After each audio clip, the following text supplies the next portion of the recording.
dan masyarakat dapat berkualitas mutu. Oke. Bahan-bahan yang kami gunakan itu biasanya itu untuk rumah bersubsidi, Pak. Oke. Itu kedalamannya 55 cm Konstruksinya ya. konstruksinya, Iya, pengecoran di pengecorannya. awal. Kita juga pakai besi 10 ulir, Pak. Oke. Yang memang di atas kualitas ya, Oke. Pak ya. Dan pakai gipsum, double dinding, hebel. Oke. Jadi orang cukup bayar 1 juta sudah punya rumah.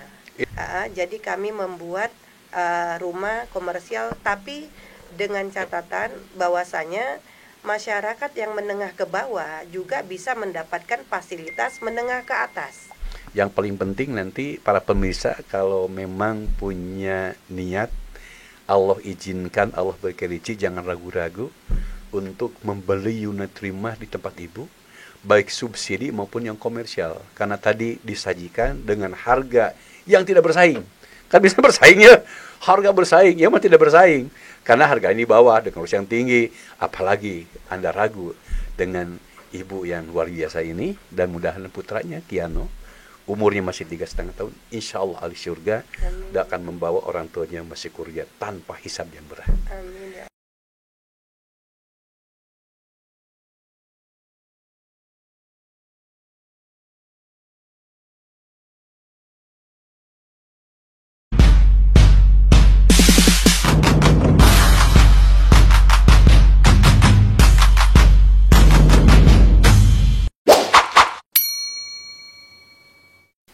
Assalamualaikum warahmatullahi wabarakatuh, para sahabat Berapa Calon Indonesia, Berapa Channel Indonesia yang selalu di hati kita. Alhamdulillah hari ini saya bertemu kembali dengan teman-teman, dengan sedulur-dulur dalam suasana narasumber yang berbeda. Kalau sebelumnya kita akan membahas terkait masalah pemerintahan, tapi sekarang kita berbicara lain. Tetapi ini adalah justru penting karena yang akan kita diskusikan terkait dengan kebutuhan dasar kita, kebutuhan masyarakat kita. Kita akan bicara terkait masalah penyediaan jasa perumahan. Dan hari ini telah hadir narasumber kita, Ibu Aprikani Indra. Assalamualaikum Ibu. Waalaikumsalam, Pak. Nah, beliau itu adalah owner PT Kiano Karya Cemerlang dan PT Fathaillah Berkah Abadi yang saat ini sedang mengembangkan usaha jasa properti di daerah Jonggol. Ada 4 klaster yang sedang dikembangkan di sana, itu berbagai tipe dan kebutuhannya sesuai dengan tingkatan masyarakat. Nah, untuk itu Ibu, terima kasih sudah hadir di BCI, dan mudah-mudahan nanti kehadiran Ibu dapat memberikan satu informasi kepada masyarakat kita, khususnya apakah masyarakat yang dekat dengan lokasi perumahan Ibu ataupun dimanapun yang berminat kita kan bertempat tinggal di kawasan punya Ibu kembangkan setelah mendapatkan informasi ini. Nah, seperti apa Bu? Karena di dalam ketentuan pemerintah itu kan, kalau saya melihat di dalam brosur Ibu itu salah satunya adalah penyediaan sarana perumahan yang bersubsidi ya. Iya. Nah, kemudian ada juga yang naik kelas itu. Nah, ketertarikan Ibu ya, satu dulu ya, terkait masalah penyediaan bersubsidi. Lalu bagaimana animo masyarakat? Nanti kita akan bicara ke segmen yang lain. Ya, mangga Ibu. Ya, di sini saya sebagai owner dari Kiano Land Group dan Fathaillah Berkah Abadi, kami ingin menyediakan perumahan layak bagi masyarakat Indonesia dengan cara yang berkualitas, dengan spek yang memang sedikit berbeda dibandingkan developer lain. Karena di sini kami mengusung tema perumahan yang berkualitas tapi DP dengan sangat murah, semurah-murahnya. Dari segi spesifikasi maupun dari kualitas bahan-bahan yang ada yang kita gunakan beda dengan yang lain gitu. Adapun Pak, saya memang tidak pernah menerapkan DP yang besar untuk konsumen. Karena saya ingin membantu masyarakat. Banyak masyarakat kita yang biasanya hidup mengontrak. gitu kan. Banyak juga yang memang biasa tinggal sama mertua, gitu. Jadi permasalahan-permasalahan itu yang kadang orang mau ngumpulin uang untuk bayar uang muka tuh nunggu lagi, terkadang unitnya tersebut yang mereka inginkan itu sudah tidak ada. Sudah ada, duit habis. Duit habis, Pak. Ya, betul. Nah, dari situ saya mengembangkan, saya belajar terus gitu kan. Gimana kalau saya membuat rumah itu DP-nya semurah mungkin. Dan masyarakat dapat berkualitas mutu. Bahan-bahan yang kami gunakan itu biasanya itu untuk rumah bersubsidi, Pak. Itu kedalamannya 55 cm. Konstruksinya. Pengecoran di awal. Kita juga pakai besi 10 ulir, Pak. Yang memang di atas kualitas ya, Pak ya. Dan pakai gipsum, double dinding, hebel. Jadi orang cukup bayar 1 juta sudah punya rumah. Itu segala untuk proses administrasi dan sebagainya ya? Iya, Pak. Iya. Kan biasanya ada apa Bu? Ada sekian persen dari nilai jual gitu kan? Iya. Biasa bukan berhitung begitu. Iya. Tapi kalau Ibu itu rata-rata 1 juta. Iya. Semua proses dilakukan oleh calon pembeli, lalu bisa selesai gitu ya? Iya. Dan di sini juga untuk rumah subsidi sebenarnya masyarakat itu udah berbayar DP, Pak. Cuma ada bantuan dari pemerintah memang sebesar 4 juta. 4 juta pemerintah, luar biasa. Pemerintah kita dari dulu, Pak, menerapkan uang 4 juta untuk sebagai masyarakat miskin karena ada kategorinya, Pak. Kalau gitu, kalau miskin itu bisa Ibu memberikan kategori miskin itu data dari mana? Data dari penghasilan, Pak. Dari penghasilan. Tidak perlu ada pengantar di lurah sebagainya? Harus ada, Pak. Ada bahwa dia adalah keluarga miskin, sehingga Ibu meyakini bahwa bersangkutan masuk kategori miskin. Dari penghasilan, dari surat keterangan lurah RT RW, diproses ke bank. Nanti biasanya kalau sudah akad kredit, itu uang itu dicairkan, Pak, sebagai bantuan uang muka. Tadi kalau uang muka itu akan cair setelah ada akad kredit disetujui. Setuju ya. Jadi sebenarnya itu uang mukanya itu sudah dibayarkan oleh pemerintah. Itu tanahnya bangunan luas berapa, Bu? Tipenya yang kita tawarkan itu 30, Pak. Luas tanahnya 60 kalau 60. Cukup layak ya sebetulnya. 30. 60. Jadi ke harga jualnya? Harga jualnya saat ini tuh dia di harga 181, Pak. 181, jadi dia hanya dikurangi 4 juta ya? 4 juta. Dengan durasi kredit? Kredit 20, 25, 15, 5 tahun. Nah, gitu, kaitan masalah keluarga miskin, Bu. Saya menarik karena saya dulu pernah di dinas sosial gitu kan. Nah, bagaimana Ibu punya keyakinan? Kesinambungan penghasilan Jamur Sakut dan kurun waktu yang cukup panjang tadi itu kan. Gini, Pak, kita lihat setiap tahunnya mungkin kenaikan upah kerja ya. Dan juga pemerintah kan untuk gaji itu kan pasti juga ada kenaikan juga sekian persen satu. Terus kalau saya rasa sih karena sudah termasuk diseleksi oleh pemerintah, karena kan minimal untuk yang ngambil rumah subsidi itu 3 juta atau 4 juta paling minim sampai 6 atau 8 juta untuk sekarang, Pak. Berarti itu keluarga miskin tetapi punya penghasilan setiap bulan pasti ya? Pasti. Ya gitu. Apakah memang itu harus pekerja yang formal? Misalkan tukang bakso, bisa nggak seperti itulah katakanlah? Kalau tukang bakso, misalkan gitu kan. Kalau misalnya tukang bakso kan seperti wirausaha ya, Pak. Kalau dia tempatnya ada tempat dan ada izinnya di kelurahan atau apa itu bisa. Yang punya tempat khusus menetap dan sebagainya, bukan pindah-pindah itu kan itu memungkinkan gitu. Jadi kategorinya untuk itu ya. Karena kalau misalkan yang nomaden lah katakanlah dikhawatirkan juga kan kalau nggak jelas nanti berpengaruh pada tingkat pengembalian atau pembayaran yang bersangkutan kayak gitu ya. Nah, animonya seperti apa hari ini? Kalau animo masyarakat Indonesia tentang rumah subsidi itu sangat luar biasa. Luar biasa ya. Luar biasa sekali, dan kita tuh penjualan untuk subsidi masa Covid ini kita rasa dampaknya tidak ada, Pak. Jadi semacam sebelum Covid lah ya. Jualan rumah itu sebelum Covid katakan 10%, sekarang 10% juga mungkin begitu lah. Ibarat begitulah gitu ya. Iya, kalau perusahaan kami begitu, Pak. Jadi perusahaan kami itu memang ada beberapa teman developer yang di masa Covid itu mungkin tiarap. Tidak dengan Kianoland. Nah, kalau kami Kianolen kami nggak tahu Pak, kami selalu akad, selalu ada yang aja beli, ada yang akad kredit. Itu bagi kami bertahan saja di waktu sulit itu udah sangat luar biasa gitu untuk mengembangkan ekonomi gitu Pak. Nah, yang menarik buat saya tadi gini Bu, bahan-bahan yang Ibu siapkan, yang Ibu kan itu kualitas, katakan kualitas A, Iya. dan harga murah.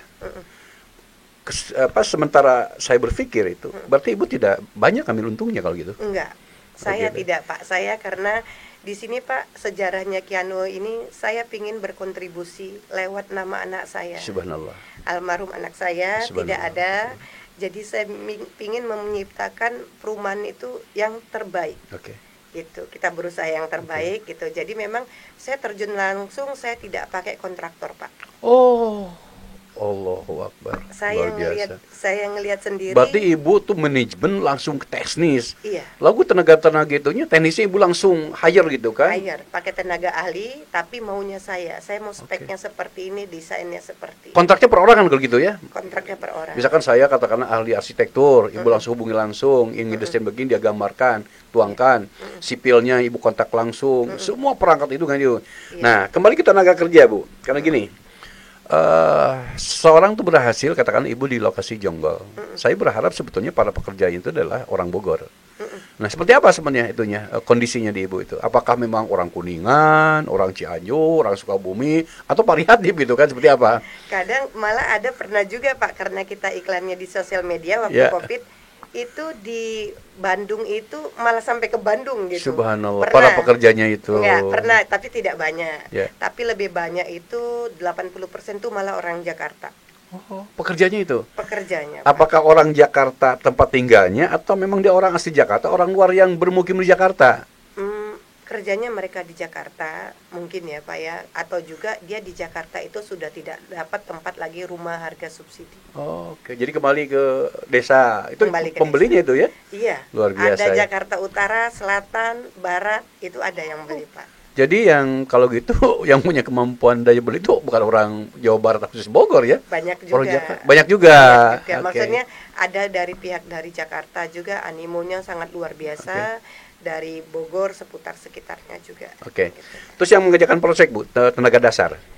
Saya kan sering kali, saya kadang-kadang suka, apakah iseng atau tidak ya, ketika kita sedang berkutat dengan pemulihan ekonomi daerah waktu Covid, kan pemerintah diberikan bantuan pemerintah pusat, Jawa Barat, gitu kan, untuk bisa melakukan investasi di daerah masing-masing dalam rangka tadi membangkitkan bagi masyarakat atau orang-orang yang terdampak Covid. Saya tanya tuh Bu, yang mengerjakan sebuah pekerjaan, kan harusnya memang pikiran saya adalah tenaga yang bekerja untuk mengerjakan proyek itu adalah orang Bogor katakanlah. Tapi ternyata bukan nih. Kalau Ibu gimana? Apakah orang Bogor pekerjaan misalkan tukang nemok, tukang apalah semacam gitulah tenaga dasarnya. Iya, kalau kami sih Pak, yang penting satu mengutamakan warga sekitar. Saya beberapa proyek saya mengutamakan warga sekitar. Tapi yang punya skill. Kami gandeng Pak.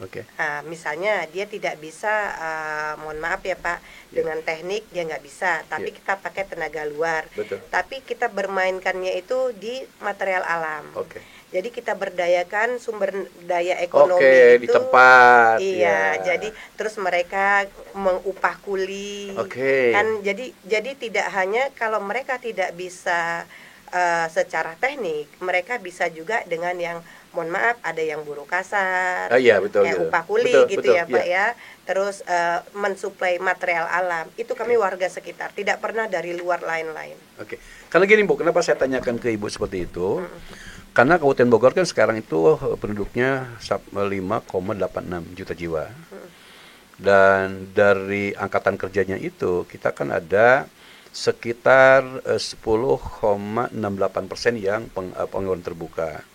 Nah tentu nanti kan salah satu masuk di sektor informal dan sebagainya gitu kan.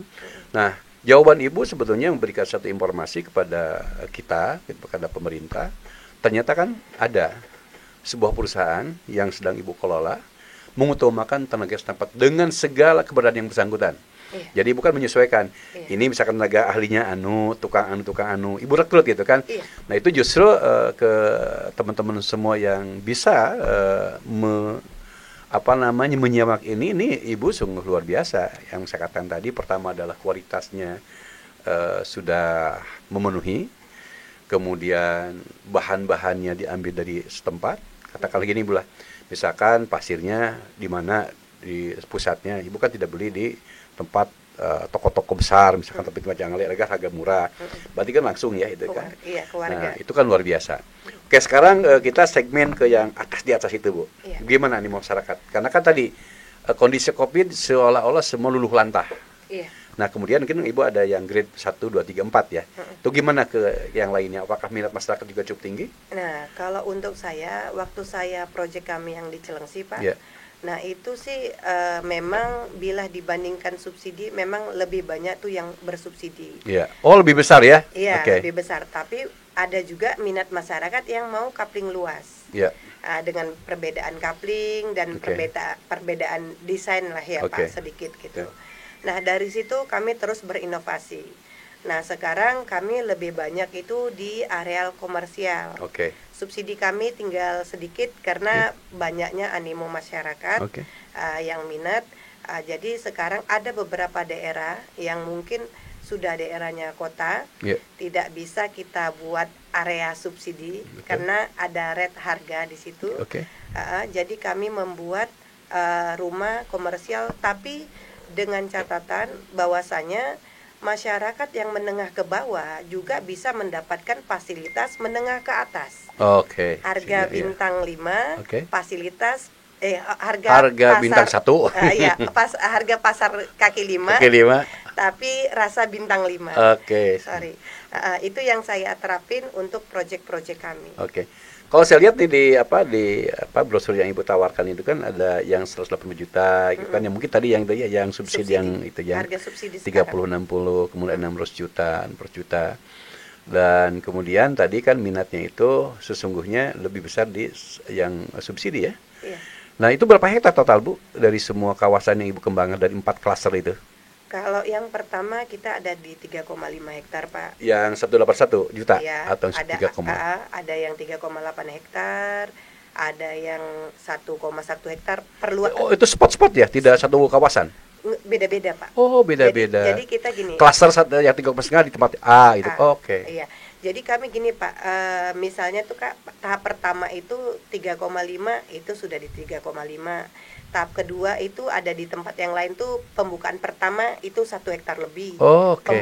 Pembukaan pertama saja kan, tapi berkembang nanti kan? Berkembang. Oke. Terus pembukaan kedua itu kita 2 hektar tapi bisa sampai 7 hektar. Oke. Jadi nyambung ya. Nyambung, Oke. nyambung. Ada juga klaster. Oke. Ada juga insya Allah yang di awal tahun itu kami nanti 10 hektar itu, tapi pembukaannya tuh di 3 hektar. Jadi Oke. berestafet Pak gitu. Oke. Jadi continue, maksudnya kita ngeliat nih desainnya per klaster ini bentuknya seperti ini. Tetap Oke. kita ada inovasi-inovasi. Nah, Bu, kalau seperti itu kan ada semacam kekhawatiran kan. Apakah saat pengembangan itu tanahnya sudah ibu kuasai belum?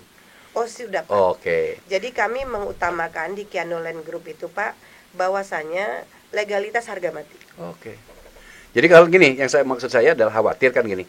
Kalau misalkan ibu katakanlah rencana pengembangan 10 hektar, ibu tahap pertama 1 hektar. Kalau yang ibu bebaskan nanti kan tanah akan makin mahal. Ya karena ibu sudah mengembangkan kan, pasti yang pemilik rumah itu kan akan melihat, ternyata ini misalkan jadi perumahan. Kan kayaknya kan yang rugi tanah kutip ibu juga, biaya tanah mahal tidak bisa membangun gitu kan. Oke. Nah, kalau seperti itu apa ibu yang ingin disampaikan kepada masyarakat gitu kan, agar kehadiran ibu itu betul-betul bisa membantu dalam terkutip gitu kan, membantu bagi orang-orang yang saat ini memang butuhkan rumah. Ada yang sampaikan enggak? Ya, yang ingin saya sampaikan bahwasanya masyarakat nggak usah takut ingin punya rumah, karena di Kianoland kami mengutamakan kualitas dengan DP murah tapi berkualitas dan legalitas jelas. Kami mengutamakan legalitas di awal baru pembangunan Pak. Itu prinsip kami. Jadi kami siapapun yang beli maka izin-izin itu harus selesai dulu. Kalau masa pengembangan itu pasti sudah kita pikirkan jauh hari. Sebelum kita membeli misalnya satu lokasi 3 hektar, 5 hektar atau 10 hektar, maka itu sudah kita beli semua, tapi dengan berproses kita buka satu kapling ini berapa hektar. Gitu. Nah, jadi jangan khawatir Ibu ya, kan ada juga misalkan di dalam tanda kutip pengembang yang lain katakanlah sudah uang muka dan sebagainya, tapi kan proses izin juga tidak keluar. Ya kan, jadi dia nunggu sampai kapan waktu, bahkan ya sampai hari ini sekian waktu makan itu tidak dibangun-bangun. Nah, jangan khawatir Ibu tidak pernah itu ya. Tidak pernah. Jadi kalau saya melihat tadi kan dengan latar belakang Ibu mengabadikan putrinya ya yang sudah wafat. Berapa tahun? Waktu itu almarhum putra saya itu namanya Elkiano Indra, Pak. Ya, Kiano. Itu kayak Jepang ini. Emang Ibu orang Jepang ya? Enggak. Jadi waktu itu anak ketiga saya. Kemudian sebenarnya ceritanya agak sedikit sedih nih, Pak. Subhanallah. Nggak apa-apa, kita juga sama dengan saya sedih. Nanti saya ceritakan juga kesedihan saya. Siap. Oke. Jadi waktu itu Elkiano Indra ini anak yang sangat aktif. Anak ketiga kami kebetulan meninggal. Yang mungkin yang saya bilang itu sedikit kelalaian dari rumah sakit. Subhanallah. Tapi saya tidak marah gitu. Bagi saya ya ini sebuah memang takdir Allah. Takdir gitu. Dari situ saya terus dekat diri sama Allah. Kebetulan saya umroh pas kebetulan sama suami habis pulang umroh itu beli rumah. Subhanallah. Saya tuh background tuh tidak ada dari properti, Pak. Saya dari migas. Ayah saya bisnisnya migas punya SPBU, punya gas gitu LPG yang pabrik gitu. Jadi di luar kota. Nah, jadi saya itu belajar sebenarnya otodidak gitu ya. Saya dipertemukan sama orang-orang tepat waktu pas habis pulang umroh itu. Saya buat bangun sebagai company. Jatuh bangun, saya tetap belajar, saya terus belajar mengembangkan diri hingga sekarang ratusan unit sudah terjual dan sold out, Pak. Tidak pernah ada legalitas yang bermasalah di kami. Sudah berapa tahun itu, Bu? Sejak Ibu merencanakan sampai hari ini? 2019 sampai sekarang tidak pernah putus. Itu cepat ya, kalau begitu ya cepat kalau saya pikir. Dengan total berapa hektar yang sampai hari ini Ibu kembangkan? Kalau kita kembangkan tuh Pak yang sudah jadi ya Pak, bukan total global ya. Yang sudah rencanakan totalnya Ibu kuasai berapa itu? Kita itu ada 10 hektar. 10 hektar totalnya, ya subhanallah. Tapi kita pecah-pecah gitu. Tadi kalau saya sih sedikit ya ingin mengoreksi lah. Sesuatu kehidupan kita tidak ada yang kebetulan. Pasti ada jalan Allah. Ibu misalkan karena rentang kehidupan kita itu kan sudah atur setiap waktu. Termasuk Ibu kesini takdir Allah gitu kan. Saya juga tidak menyangka Abah Uus itu menyampaikan akan ada seorang usahawati gitu kan, pengusaha bidang properti yang mampir di sini gitu kan. Yang paling penting ini Bu, karena saya juga pernah mengalami suasana seperti Ibu. Saya tidak pernah mengeluh kepada Allah. Ketika apapun yang kita punya Allah mengambil kembali, termasuk harta yang luar biasa itu adalah putra-putri kita. Umur berapa waktu wafat? Waktu itu umur 3 tahun 8 bulan. Masih Pak. kecil. Masih kecil dan saya emang sangat shock. Cuma 3 hari Pak. Subhanallah. 3 hari saya ngalamin itu, terus tapi saya tidak menyalahkan siapa-siapa. Saya marah pun sama dokternya, anak saya nggak akan kembali, betul. Saya otopsi pun juga melukai anak saya. Subhanallah, masya Allah. Jadi saya ikhlas. Saya tidak tahu Pak dipertemukan sama siapa-siapa, tapi memang background saya dulu sebelum menikah suka membantu orang tua saya di bidang migas. Gitu kan. Dulu kan, larinya jauh sekali ya. Iya, larinya jauh sekali. Jadi setiap sekarang ketemu ayah saya. Subhanallah. Saya itu sekarang levelnya sudah sama Pak. Allahu Akbar. Kita sama-sama menjadi pengusaha, tapi mempunyai beda jenis. Jadi tukar pikiran, enak sekarang. Subhanallah, masya Allah. Pemirsa, ini sebuah inspirasi buat kita bahwa Allah akan senantiasa bersama kita ketika kita memang selalu berhadapan dan menghadap pada Allah. Beliau kejadiannya adalah setelah umroh, baru dibuka sebuah jalan itu kan oleh Allah Subhanahu Wa Taala. Yang ternyata suksesnya luar biasa. Itu kan luar biasa menurut saya kan. Karena baru 4 tahun jalan. Saya tidak pernah tinggal, mohon maaf Pak ya, saya mengamalkan gitu waktu saya ditinggal Kiano itu, saya itu pernah ngeliat kajian gitu kayak Ustadz Anan Ataki, Agim, Adi Hidayat, Ustadz Mansur itu tahajud. Subhanallah. Saya sampai sekarang itu tidak lepas dari tahajud. Subhanallah. Dan staf saya pun sebelum memulai kerja itu wajib duha dan baca Quran. Alhamdulillah. Oke. Tiap hari, Pak. Jadi sama dengan saya nasibnya nih. Ceritanya gini lah Bu, saya pada saat saya kepala dinas pendidikan ya, kepada anak-anak kita ini, kepada guru-guru kelas sekolah diwajibkan.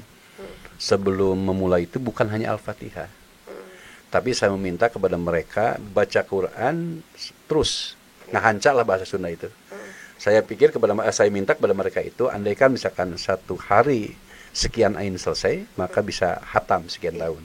Nah, kemudian kedua, jam pelajar itu harus menyesuaikan dengan waktu sholat.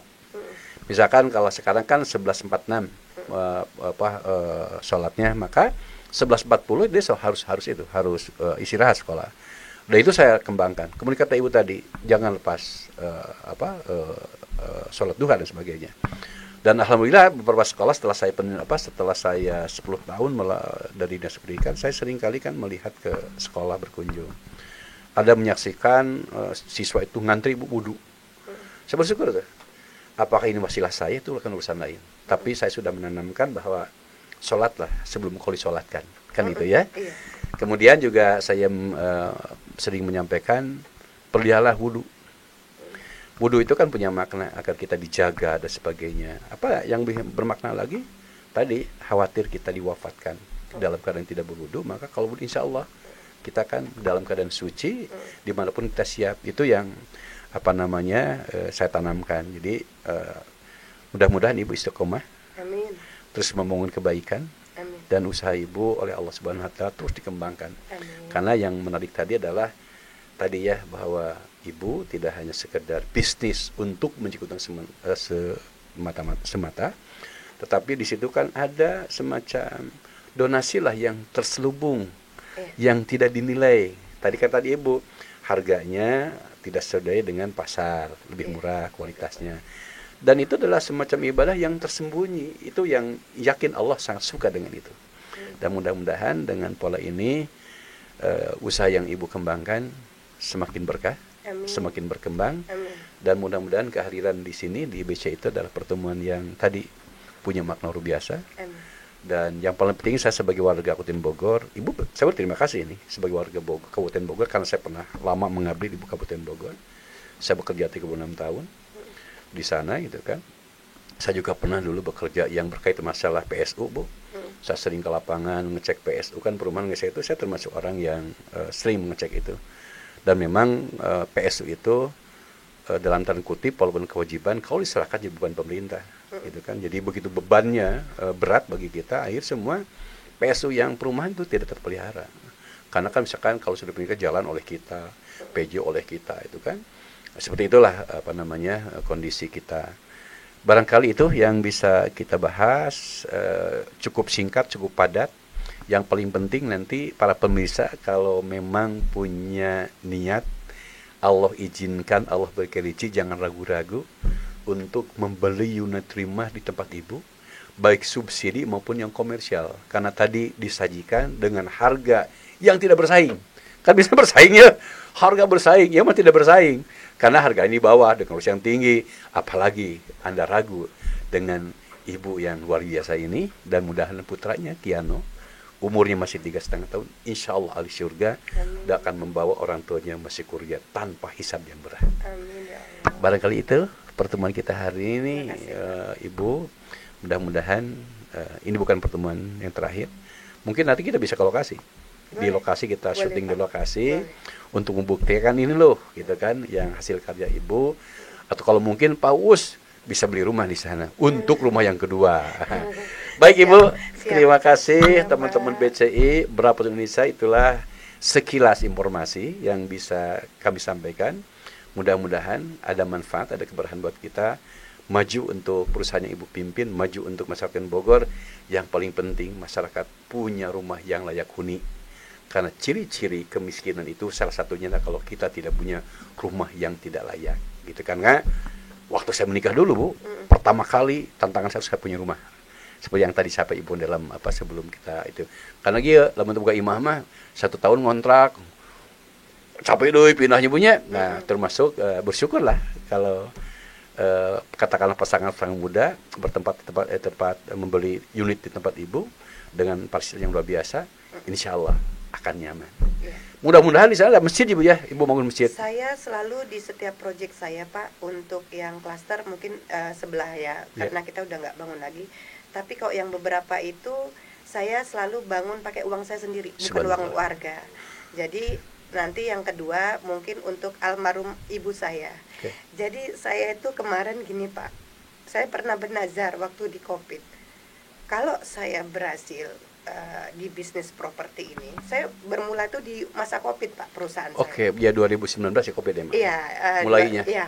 20 awal 20 kan? awal gitu kan Pak. Cuma kan 2019 kan saya baru pemerataan lahan, baru bangun unit kan. Nah, saya bilang, ayah saya bilang begini, jika kamu mampu bertahan di kondisi ekonomi ini, maka kamu akan jadi orang besar. Subhanallah. Saya ditantang gitu Pak. Terus ibu saya ngomong sama ibu saya, kalau saya menjadi orang sukses di properti, yang pertama saya ingin ajak keluarga saya umroh. Subhanallah. Nah, nanti di akhir Desember kami sekeluarga Pak pergi umroh. Sekarang ini. Subhanallah. Nah, kemarin karena dengan hasil dari ibu. Dari hasil kan orang tua ibu katanya pengusaha. Apa mau menerima pembelian anak? Dulu nggak mau Pak. Tapi sekarang orang tua saya tuh bangganya nggak ketulungan. Kakak-kakak saya nggak ketulungan Pak. Bangganya.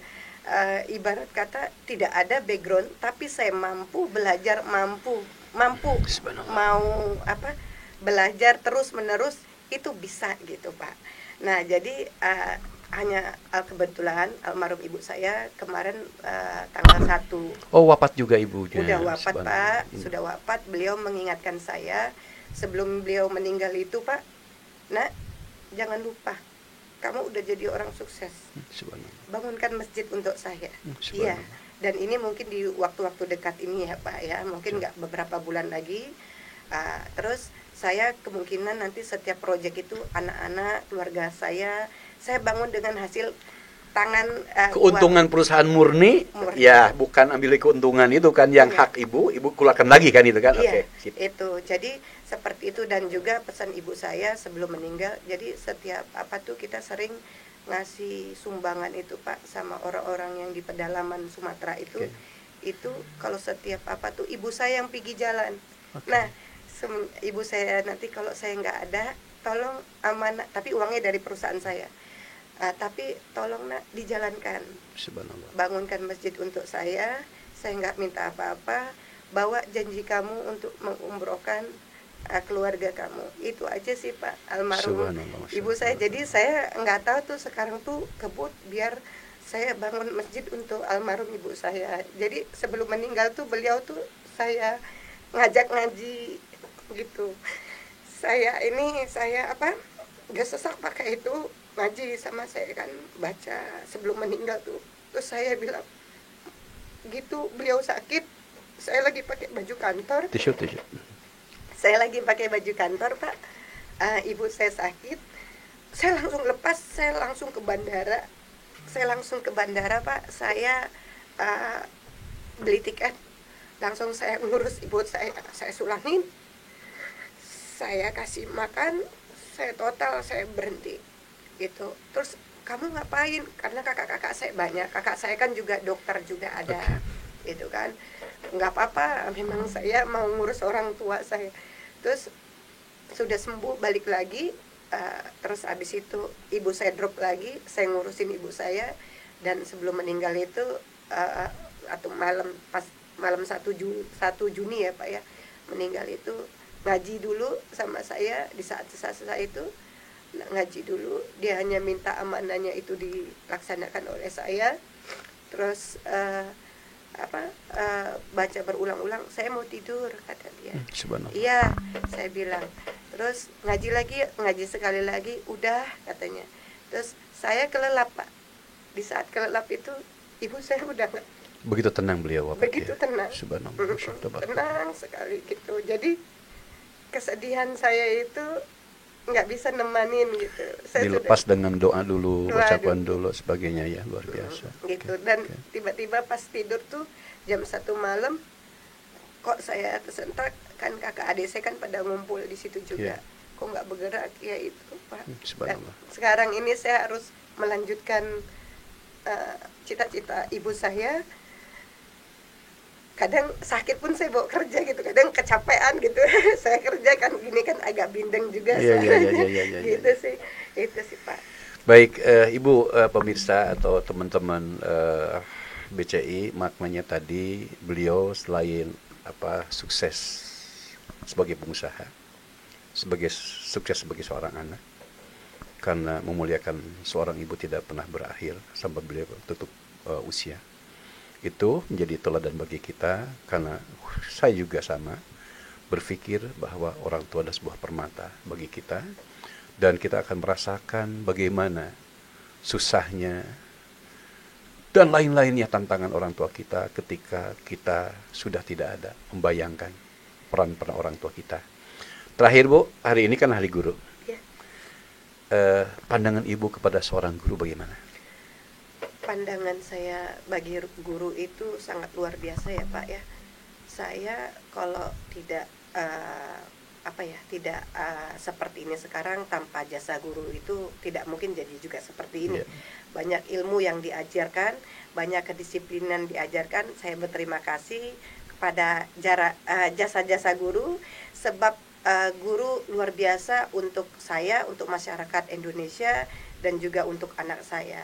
Alhamdulillah anak saya juga berprestasi. Saya juga mohon doanya untuk permisa sekalian, bahwasanya anak saya lagi adu studi sama bisnis sama orang Belanda dari kampusnya. Alhamdulillah. Ya, kemarin dapat beasiswa juga. Kemarin juga anak kami juga ke yang kedua, adiknya si Kiano itu juga jambore dunia. Subhanallah. Kemarin bulan 2-nya juga pertukaran pelajar ke Turki. Ya alhamdulillah Pak. Diberikan kemudahan Allah dengan segala kecerdasannya.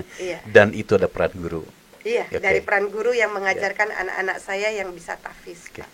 Yang saya katakan tadi, guru dan orang tua, dua sisi yang sama-sama punya pengaruh pada putra-putra kita. Terima kasih Ibu atas kehadirannya. Saya tutup, mudah-mudahan orang tua beliau, anak beliau, dan orang-orang tua kita yang sudah wafat, Allah tempatkan di tempat yang mulia, yang pada akhirnya nanti ditempatkan di surga. Gitulah teman-teman BCI, tonton terus BCI karena akan melahirkan diskusi-diskusi yang menarik. Dan subscribe, share, like. BCI selalu di hati kita. Saya Rustandi dan Ibu Afrikani Indra pamit dari ruang studio ini. Kita akan bertemu dalam segmen yang lain. Terima kasih. Wassalamualaikum warahmatullahi wabarakatuh. BCI selalu di hati kita. Terima kasih Ibu.